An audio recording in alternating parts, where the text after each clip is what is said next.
તો જય માતાજી મિત્રો, સ્વાગત છે અમારા નવા બ્લોગ વિડીયોમાં. તો આનો બ્લોગ વિડીયો આપણે ચાલુ કર્યો છે ઉત્તરાયણની સવારે. તો તમને મારા અને મારા પરિવાર તરફથી તમને ઉત્તરાયણની શુભેચ્છાઓ. તો આજે આપણે ઉત્તરાયણના દિવસે બહુ ધમાલ કરવાના છીએ. આપણે આપણા ધાબા ઉપર ઉત્તરાયણ કરવાના છીએ અને વિચાર છે કે બપોર પછી આપણે જઈશું પાટણ મારા માસીના ઘરે ઉત્તરાયણ કરવા માટે. તો હાલ તો મારા પપ્પા ઉપર સ્પીકરને બધું ચડાવી રહ્યા છીએ. તો આપણે જઈએ ઉપર. તો ઉપર જઈએ તો અહીં તો પતંગ ચગાવવાનું પણ ચાલુ થઈ ગયું હતું. આપણે સિદ્ધપુરમાં તો ઉત્તરાયણ થતી નથી એટલે વધારે લોકો નહોતા. ત્યારબાદ સાંજે આપણે આવી ગયા હતા પાટણમાં.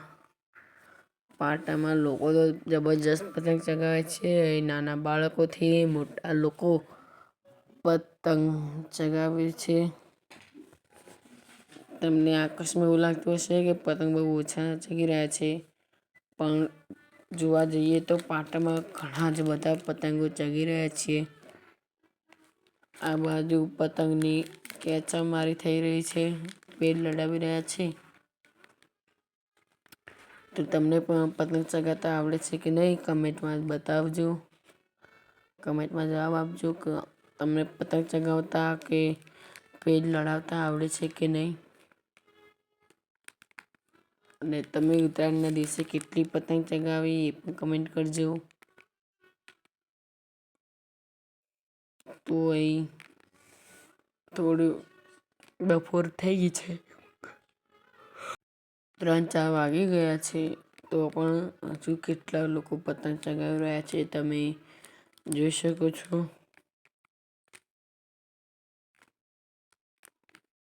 તમારે ઉત્તરાયણ કરવી હોય તો પાટણ, મહેસાણા, સુરત અથવા અમદાવાદ જ કરવી જોઈએ. નીચે પણ તમે જોઈ શકો છો કેટલા બધા પતંગની ફિરકીઓ પડ્યા છે. હજુ તો કાલની વાસી ઉત્તરાયણ બનાવવાની બાકી છે. આ વિડીયો હું થોડા મોડા મૂકું છું એટલે તમને એવું લાગતું હશે કે હજી કેમ વાસી ઉત્તરાયણનું બોલે છે. વાસી ઉત્તરાયણનો વિડીયો આવશે મારી જોડે તો હું તમને મોકલીશ. આ છે મારી માસીની સૌથી નાની છોકરી જે મસ્તી કરી રહી છે ધાબા ઉપર.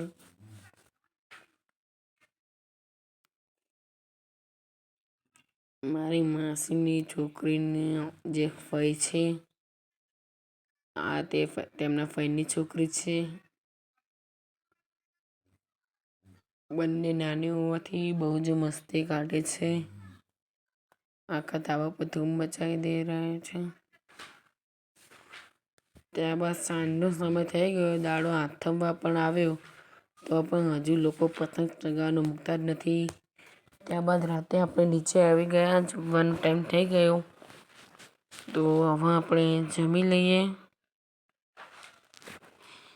અને આપણે જમીને આવી ગયા હતા પાટણના ફેમસ તળાવ એટલે કે ગુંગળે તળાવે. અહીં નાના બાળકો માટે થોડો નાનો મેળો લાગેલ છે. તેમાં છે મિકી માઉસ, પછી જે જમ્પિંગ આવે છે તે, અને હેલિકોપ્ટર રાઈડ આવે છે તે છે. તો હવે આપણે ગેટની અંદર એન્ટ્રી કરી લઈએ. તમને અહીં A to Z વસ્તુ, બધી જ વસ્તુ મળી રહેશે. ભગવાનની વસ્તુઓ, પ્લાસ્ટિકની વસ્તુ, કપડાં, બ્યુટી પાર્લરની વસ્તુ, બધી જ વસ્તુ મળી રહેશે. ત્યારબાદ અમારી સોસાયટીમાં હતો બીજા દિવસે પ્રોગ્રામ. અહીં બધા લોકો ભેગા મળીને જમવાનો પ્રોગ્રામ રાખ્યો હતો. તેમાં આપણે પણ ભાગ રાખી દીધો છે અને બધા ભેગા મળીને જમવાનું બનાવી રહ્યા છે. તો તમે જોતા રહેજો. તો આપણે જમીને હવે ઘરે આવી ગયા ને આપણે બ્લોગ વિડીયો અહીં પૂરો કરીએ.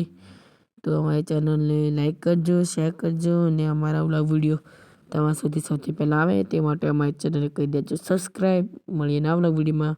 જય માતાજી.